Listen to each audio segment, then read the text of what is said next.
Okay, second one for tonight. We just got done with Dalton Moore. This is, I think this is Alex Duguid. It's got to be.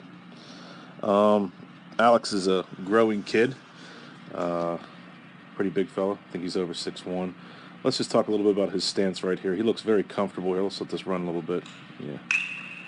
Okay, he tucks his bat on his shoulder here. And I like that. Sometimes that can be a nice reminder to you know you have somewhere to go. So a lot of batters in college and in the pros will start somewhere and then it's kind of like a trigger to let them know they have somewhere else to go. So what we see here is relaxed athletic position with his knees.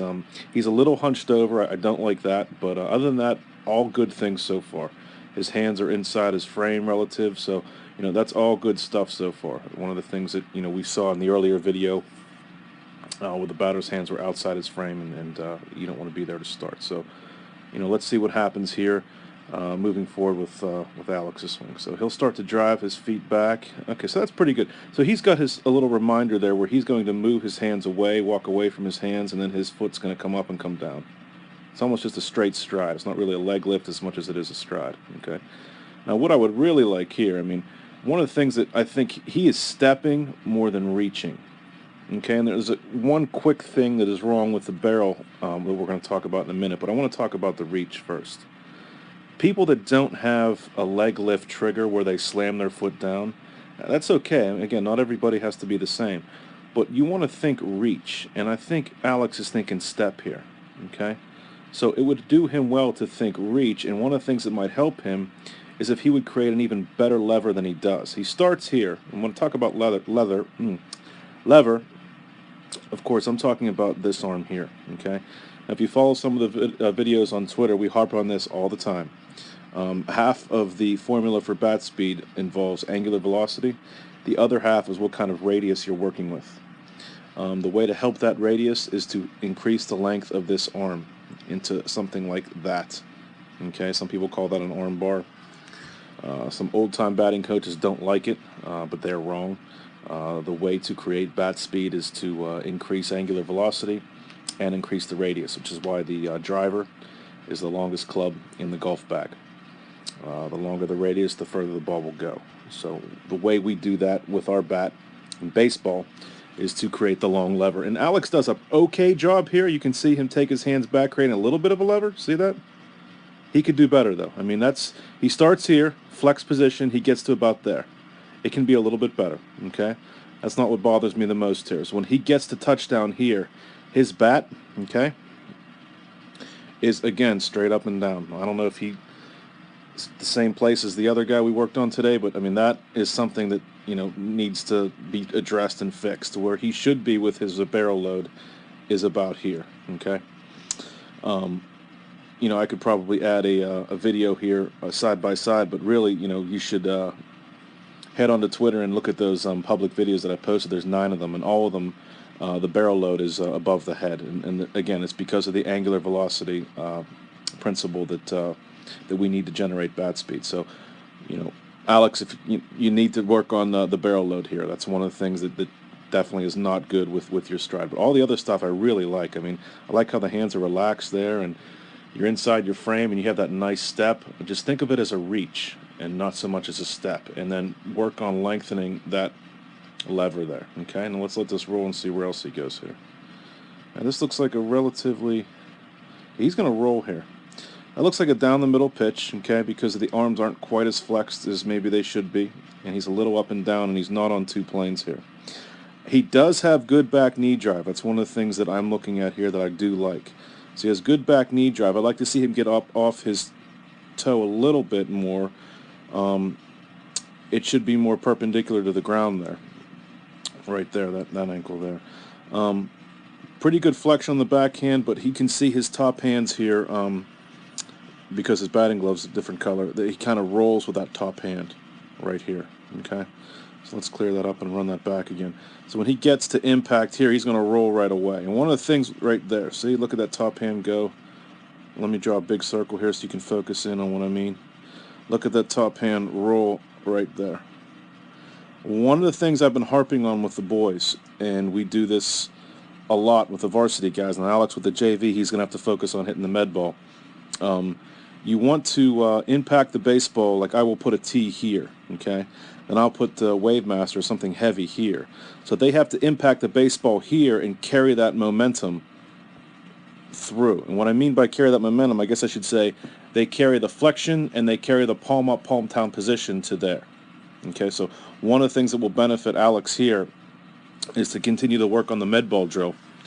And that will be a good teacher for him. Perhaps even put a tee in front of the med ball, impact the tee, impact the wiffle ball off the tee, and carry that locked position and the flexion into the ball so that he is receiving some kind of feedback. And I always say pain is the best teacher. If Alex has any pain after impact from hitting that med ball, it is because he has rolled his top wrist or he's not flexed at impact. So what his body will do without him even thinking about it is adjust to that. It will adjust to the correct palm up, palm down flex position so that he doesn't experience pain. And that's why we always say pain is the best teacher. So good little ankle roll there, telling us he's trying. Oh, I'm sorry, but I'm really bad at these cursors, so forgive me for that. So he's trying to work on 2 planes there. I can see a little bit of an ankle roll. I would like to see more drive, not more drive, but more up and down here on the toe to ankle. He's still kind of pushing towards first base, whereas he should be pushing towards the pitcher more there. But other than that, pretty good.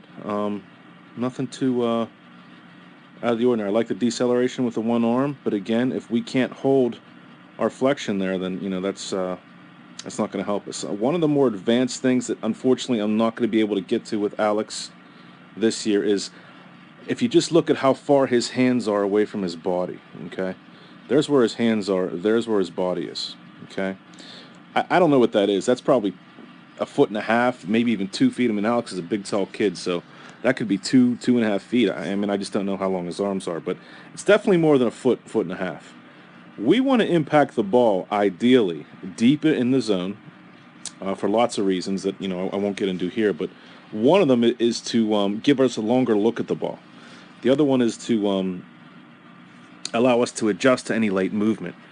I won't have a chance to work with Alex one-on-one here, but he needs to try to think about keeping the knob of the bat, closer to his chest.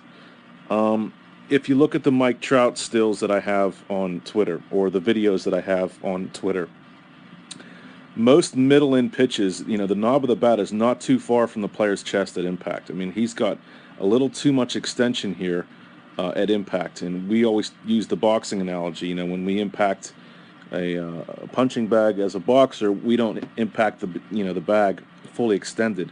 We have flexion and we are closer to the bag when we impact it, so we have something to hit through. Or in baseball terms, we say so we can stay down the line, whether that's center pull gap, center O gap, or gap to gap approach. All of these approaches that we use at the varsity level, we are able to stay down the line. And if I get more one-on-one time with Alex, this is something I can go over with him. But for right now, I would focus on the things that we talked about earlier in the video and worry less about this. But this is something that's going to need to be addressed, in the next 2 years if he wants to be, an everyday player. And that's something that's going to have to be corrected because he's going to have trouble adjusting what we call impulse flexibility. And impulse flexibility is the ability to adjust to a pitch that's a fastball or a breaking ball or an off-speed pitch. So the ability to fire and when to fire to attack the baseball. And there's some other more advanced stuff that we deal with at the varsity level that that he's not ready for right now. But in this video here, the 3 things that the couple of things I would work on, we discussed. The impact position there, he's rolling over too soon after impact. Okay, that's a big one. The barrel load we talked about, right there. I mean, there's not enough barrel load there.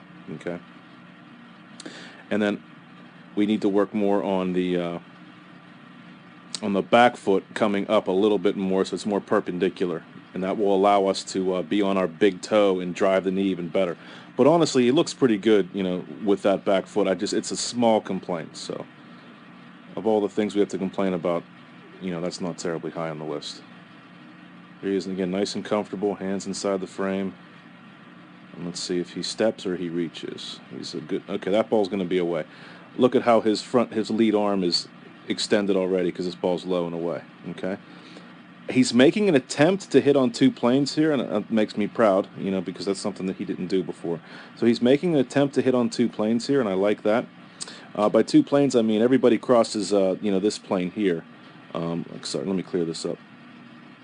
Everybody crosses this plane here, this body plane, but very few get over the plate with their head and hips. And the best way to judge that, if we had a camera from behind the umpire or catcher position, or even overhead, it's tough to do from this position. But I can tell that he's making an attempt to get over the ball. One of our drills that we did early in the year, the short bat drill on the outside pitch that's 2 inches off the plate, will help foster that. So I can see that he's working that, and that makes me proud of him there. But then again, there's too much of the rollover. So, you know, my outlook for Duguid here is to really work on that heavy ball and work on maintaining flexion at impact and the palm up, palm down locked position, because, you know, right here, he's pushing at the ball, okay? And that happens a lot, especially if a batter is fooled. When a batter is fooled, the wrists are going to, they have a very simple job. They think, I got to hit the ball. So the wrists will move without the body even realizing it, and they'll roll just to hit the ball, okay? Because missing the ball is an unexpected event for any batter that swings. That's why they look kind of silly when they swing and miss. But, you know, his hands are pushing here, and that's just a product of them just being a little bit too far away. And that's something we can work on maybe next year. But, you know, for now, I would work on the things that we talked about earlier. All right, let's see one more. Is there one more here? Yep. Nice short stride to the ball. That might be his best one yet. See the flexion right there? That looks middle in. I would argue he probably hit this one best. I would like to see better hip turn, okay, because he is leading with his hands again. We want the big muscles to drive this train. So his hips are not really engaged enough yet. But he's a good enough athlete to get, and it probably has had a lot of swings in his career. He's good enough to get to that pitch anyway. That's pretty good. But we want the big muscles to drive this train, and Alex is a little too handsy. He's a little too much control with his hands and his wrists right now. So that's it.